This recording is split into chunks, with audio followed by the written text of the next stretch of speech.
in the middle of the vast ocean, where the blue water stretches to the horizon and there is no sign of life except the howling wind and crashing waves.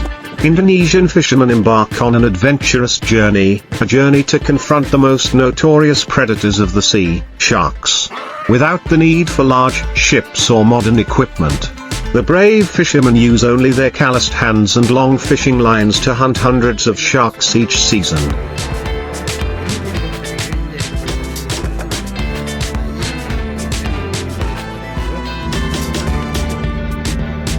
A way of survival that has been passed down through generations, associated with faith, blood, sweat and fear. On small, simple and old wooden boats, they set out to sea before dawn. The sea is pitch black. The wind is cold and cutting, but these men calmly prepare hundreds of meters of handmade fishing lines.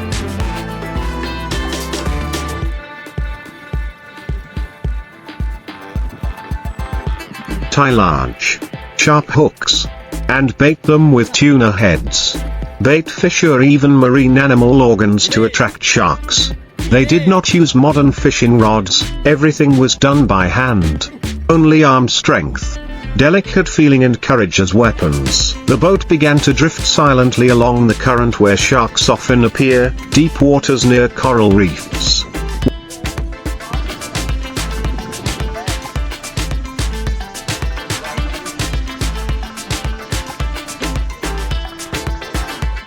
Where sharks hunt at dawn. When the bait sank, the fishermen sat waiting, eyes glued to the water, ears listening for the slightest movement. Sometimes they had to wait for hours, in the scorching sun or sudden showers. But no one flinched. Suddenly, the line jerked.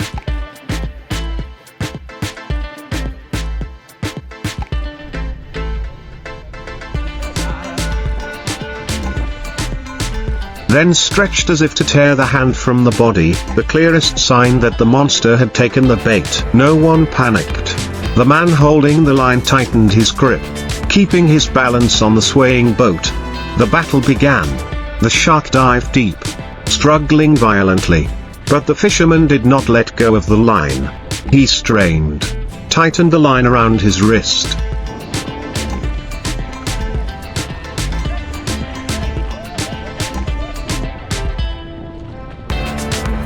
And used all his strength to gradually pull the shark to the surface. Each tug is a battle of wits. If the rope is pulled with the wrong force, the line can break. Or worse, get caught and die. The people accompanying them quickly assist, preparing hooks, wooden clubs and ropes. When the shark's fins appear,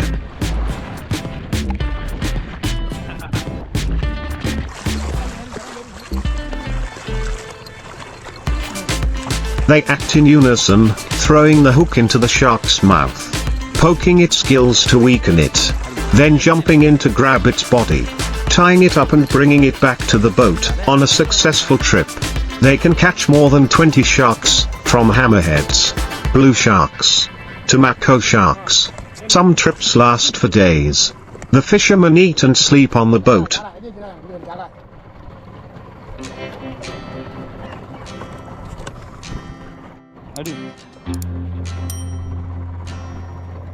Only returning when the boat is almost full.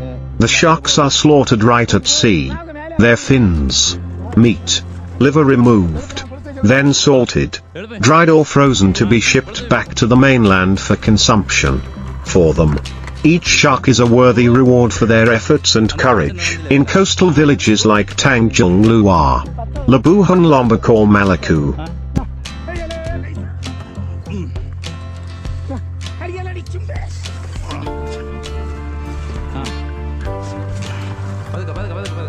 the image of damned men pulling sharks onto their boats by hand has become iconic. These are not ordinary fishermen, they are warriors of the sea. People who face their most primal fear head-on, facing sharks, with their bare hands. There is no roar of engines, no technology to aid them, just men.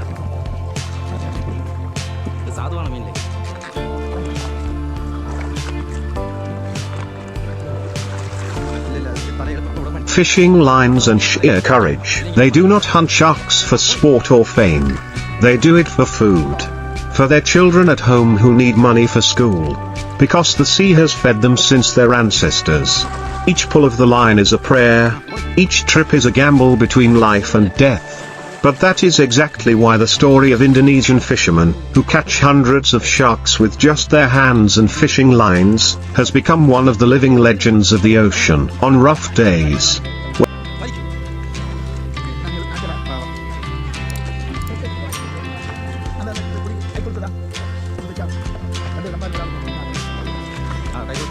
when the waves are as high as the roofs of houses, many fishing boats choose to stay ashore.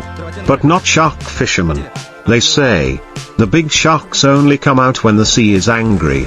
That's when the fierce sharks swim close to the surface to hunt. And that's when the bravest fishermen head out. No life jackets.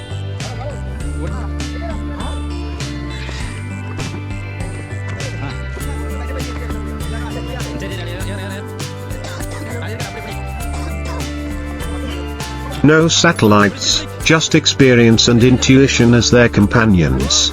They set sail, letting the wind guide them to familiar hunting spots in the middle of the ocean, where there's no one to be seen, just sharks and blood.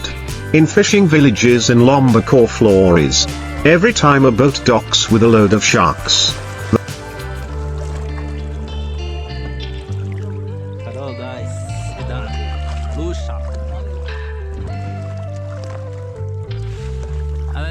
the whole village comes alive.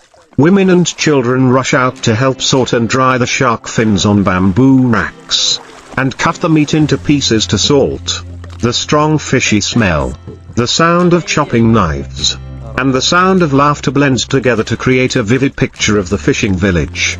A rhythm of life closely linked to blood and the salty sea.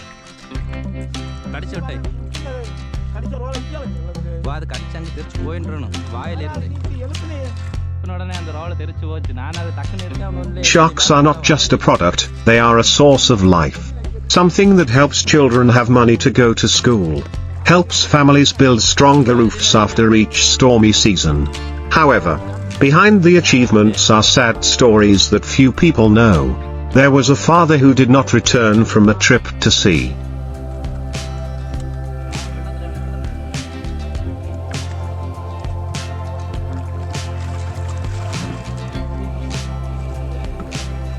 Leaving only a torn fishing line and a pair of plastic sandals on the wharf. There was a seasoned fisherman who had to grit his teeth and cut off a finger bitten by a shark, then bandaged it with a rag in the middle of the deserted sea.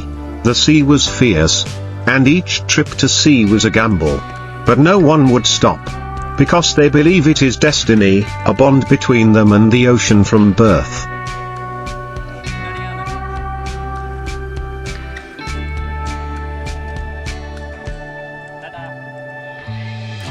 And then when the sunset falls on the calm sea, the small wooden boats quietly return to the dock, carrying the sharks, carrying the victory, but also carrying the silent wounds of the ocean.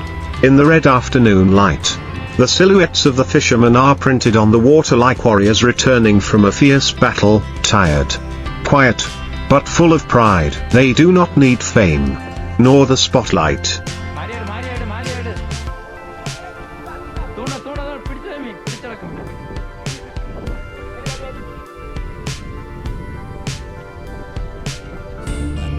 They live and exist in the cycle of the ocean, of fishing lines, of sweat and courage. Catching sharks by hand is not a job, it is a vow of survival between humans and the ocean. And as long as there are waves, reefs, and winds blowing from the open sea, there will still be Indonesian men who dare to cast fishing lines into the deep sea.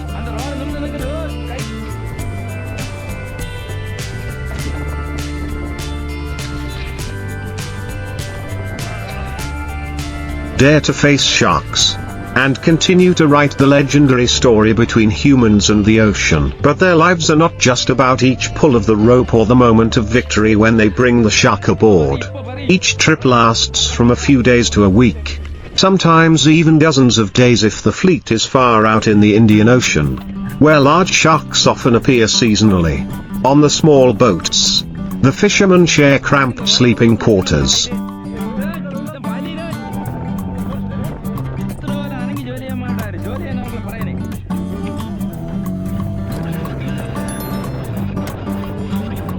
Eating rice with dried fish and fresh water. The boats do not have modern refrigeration. They only use ice boxes, sea salt and sun drying to preserve the shark fins, liver and meat. When a shark is pulled up, the first thing to do is to immobilize it with strong blows to the head. Then quickly split the body. Remove the liver, the valuable part because it contains a lot of oil, and dry the shark fins on bamboo poles.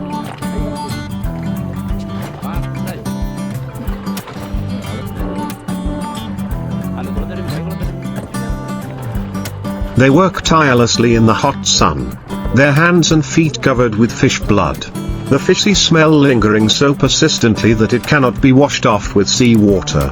But everyone is quiet, not complaining. For them, it is work, duty, destiny. In the middle of the ocean, the relationship between people and nature is almost limitless.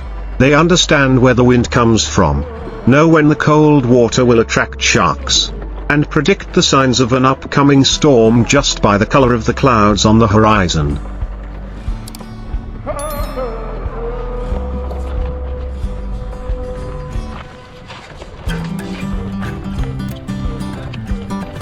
The sea teaches them everything, from how to live humbly to respect for all living things.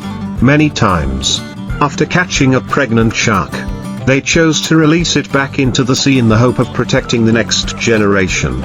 Although they live by hunting, they still maintain a part of humanity, a moral limit in their souls. Before each big trip, fishermen often hold a ceremony to worship the sea god. They believe in Dewi Laut, the goddess of the ocean, and believe that the spirit of the sea will bless them if respected.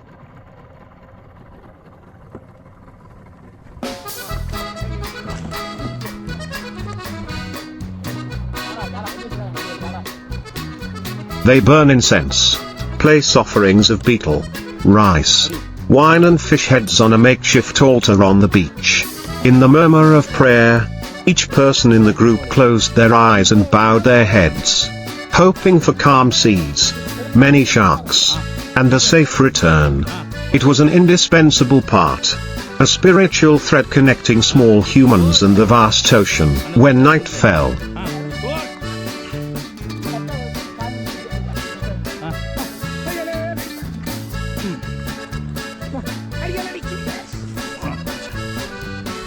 in the darkness of the ocean, they gathered around the oil lamp, sharing old legends. They told stories about the man who once single-handedly caught a great white shark as big as a boat, or about sharks that could hear people calling their names underwater. There were stories that scared the 10-year-old child who had just followed his father to sea. But it was also those legends that made the younger generation more respectful.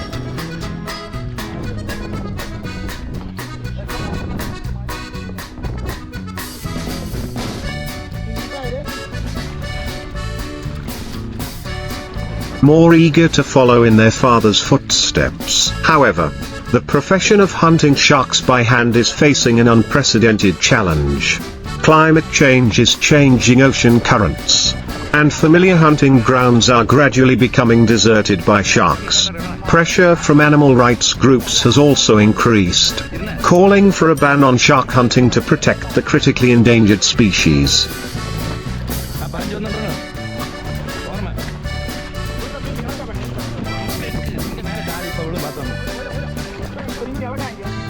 Many countries have enacted laws banning shark fin fishing, and without appropriate changes, Indonesian fishermen may lose the livelihood that has supported their communities for generations. But no matter what, the spirit of the profession, the courage, bravery and love for the sea, is still there. It lives in the father's steadfast eyes as he ties up a torn fishing line. It exists in the sound of the sea breeze blowing through the fishing wharf every afternoon.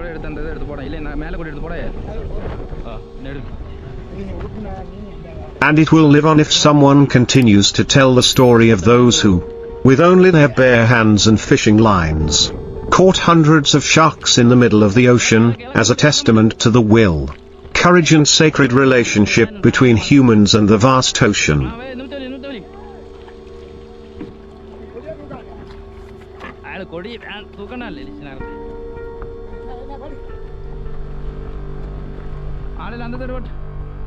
And then when the sunset falls on the calm sea, the small wooden boats quietly return to the dock, carrying the sharks, carrying the victory, but also carrying the silent wounds of the ocean.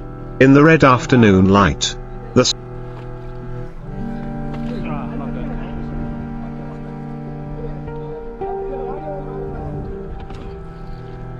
silhouettes of the fishermen are printed on the water like warriors returning from a fierce battle, tired, quiet, but full of pride. They do not need fame, nor the spotlight.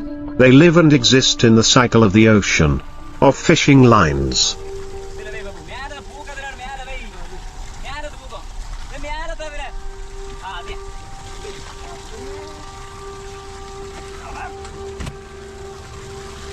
Of sweat and courage.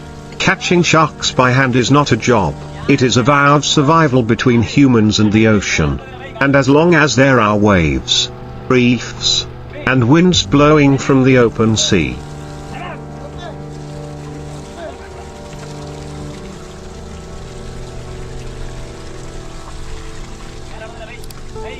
there will still be Indonesian men who dare to cast their fishing lines into the deep sea, dare to face the sharks, and continue to write the legendary story between humans and the ocean, because they are the last people in the world who still dare to catch sharks with their bare hands.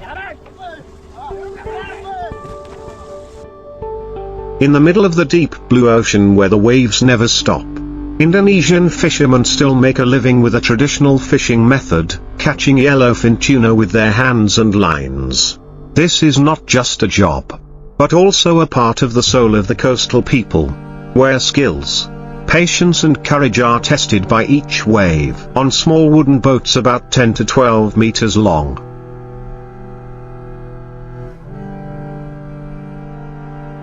Fishermen leave the port early in the morning or even the night before, carrying long reels of fishing line, carefully tied hooks, and live bait, usually small herring or anchovies caught right on the shore. When the sun begins to rise over the horizon, it is also the time when they reach the offshore waters.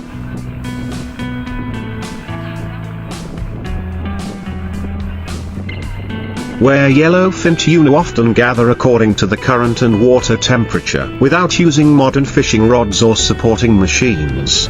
Each fisherman will stand along both sides of the boat, holding a 20 to 100 meter long fishing line, the other end of which has live bait attached, and drop it deep into the deep blue water.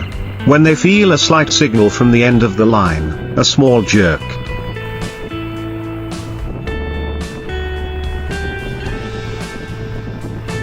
an unusual movement, they immediately react as fast as lightning, jerking the fishing line and starting a tense battle with the tuna. Yellowfin tuna is a powerful fish, which can be more than a meter long and weigh from 40 to 80 kilograms, or even more.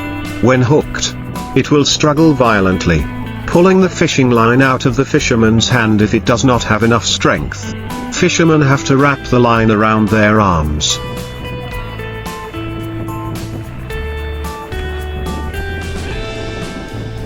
using their whole body to maintain balance as the fish rushes underwater. Their arms bleed from cuts from the line. Their backs are soaked with sweat and sea water, but their eyes do not waver. The fight with the fish can last 15 to 30 minutes, even hours for the big ones. When the fish starts to lose strength, the fisherman slowly pulls it closer to the side of the boat. Another person will use a special iron hook to hook the fish's gills and pull it up.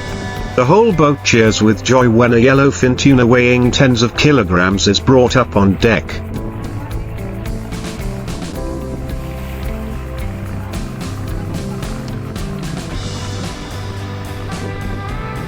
Its scales glistening in the sunlight, and its blood staining the wooden floor. Such a trip can last 1 to 3 days if they fish far from shore.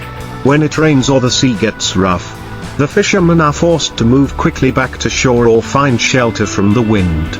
Danger always lurks, from waves up to 2 or 3 meters high, to sharp hooks that can pierce the hand, or even sharks that suddenly appear to hunt. However, for Indonesian fishermen,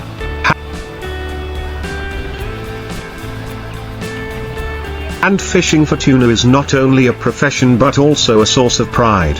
They believe that this manual method keeps the tuna meat at its freshest, without being crushed like industrial fishing methods. After being caught, the fish are cleaned on the spot, preserved in ice, and transported to the mainland at night to be delivered to traders or processing plants in time. In fishing villages like Beaton, Kendari or Ambon, the ports are bustling with laughter every time the boats dock.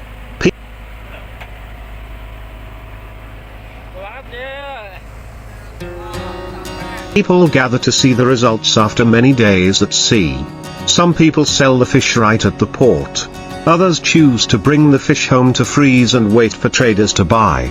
The large, fresh yellowfin tuna are exported to Japan, the US, and Europe, where people are willing to pay high prices for fish caught by hand. Although it is a hard job and requires high skills, hand fishing for tuna is facing the risk of extinction.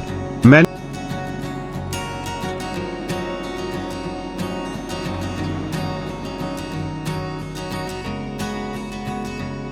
young fishermen are no longer interested in the profession when there are many other easier jobs.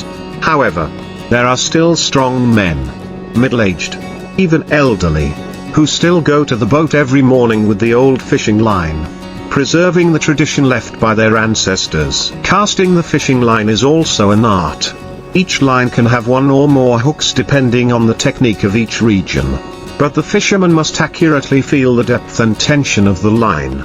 Just a little carelessness, the line can be twisted, the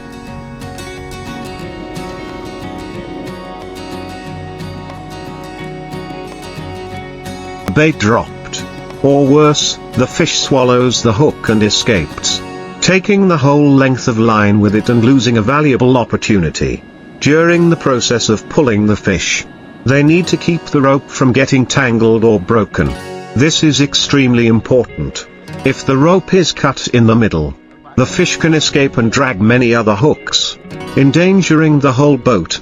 Therefore, they often use extremely strong nylon rope, sometimes reinforced with parachute cord, and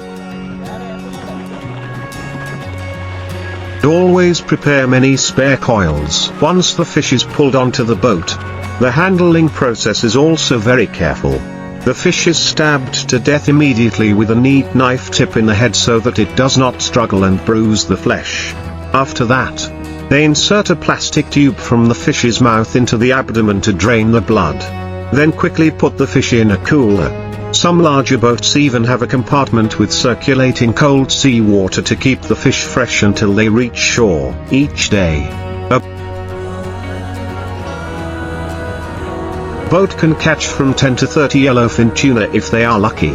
On a good day, they catch up to 100, filling the boat, and have to return early because there is no more space.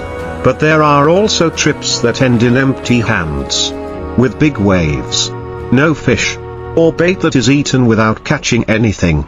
The sea is unpredictable, and hand fishing is a gamble with nature, risky, and dependent on experience and intuition. Yet income from yellowfin tuna remains a major source of income for thousands of families in archipelagos such as Sulawesi.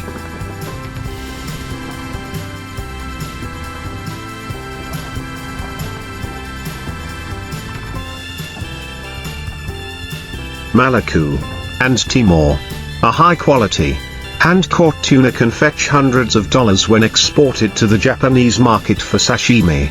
International traders are willing to pay high prices for fresh, evenly fatty, dark red fish, qualities that can only be achieved when the fish is processed by hand at sea. In fishing villages, children grow up watching their fathers, standing alone in the ocean, with a line wrapped around their arm, fighting the tuna, although they are not old enough to go to sea.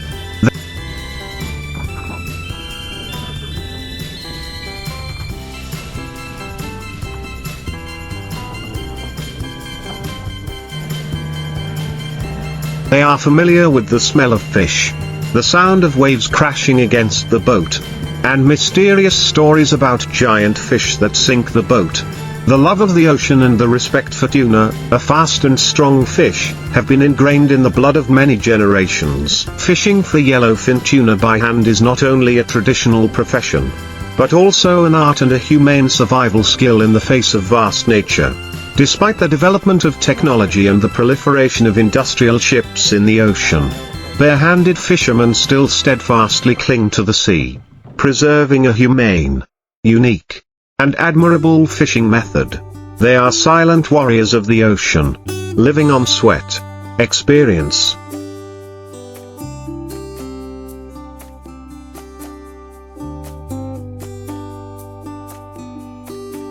and pride in their profession that not everyone has the courage to pursue until the end of their lives. For fishermen, each yellowfin tuna pulled onto the boat is an achievement. Each cut from the fishing line tightening on the hand is a medal. They do not catch fish by quantity, but by the value of craftsmanship. The fish are treated like treasures, from the moment they are hooked to the moment they are bled and chilled. That is why the Japanese market, which has the strictest quality requirements for sashimi fish, prefers hand-caught Indonesian tuna. The fish have a freshness, flesh color and superior flavor that machines cannot replace. On calm nights, fishermen often anchor their boats in the middle of the ocean and rest on thin mats spread on the deck. They drink tea, smoke hand-rolled cigarettes, and tell each other stories of their encounters with giant fish. Divine fish weighing hundreds of kilograms that have broken their arms, broken the rope, or even dragged them into the sea if they did not react in time. The sea is a place of challenge, but also a place that teaches them humility.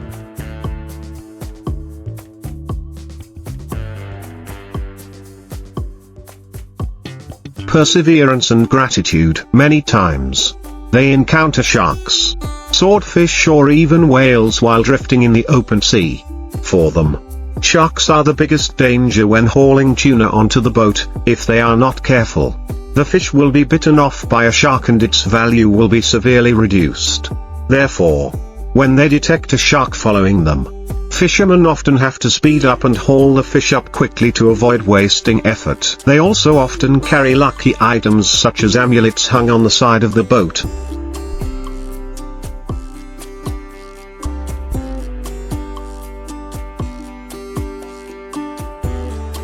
Lucky handkerchiefs. Or simply never go out to sea on a certain day of the week because they believe that the sea will be angry on that day. Traditional beliefs, combined with harsh real life, make hand fishing for tuna not only a skill but also a vibrant cultural feature of the Indonesian Sea. When the boat docks, the tuna are transferred to shore by hand, placed immediately on clean wooden boards, waiting for traders to check the quality. A fish with even flesh, no bruises, and properly preserved can sell for a very high price.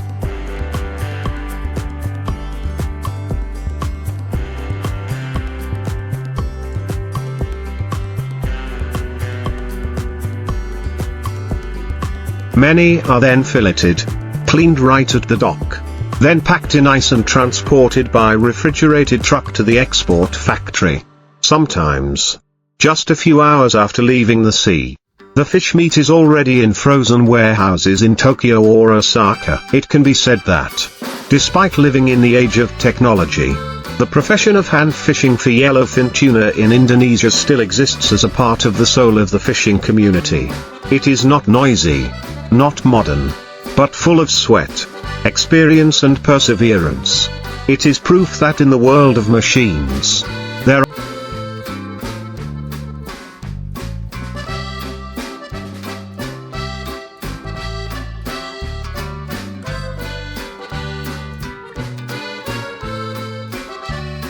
are still people who choose to live slowly, live truly, and work with all their love and respect for the ocean and nature. Each trip to sea is a journey of survival, but also a proud epic. And the yellowfin tuna, with their golden dorsal fins like the sunlight, are still quietly the reward for those who dare to challenge their fate in the endless ocean with their bare hands, rough rope, and a fearless heart.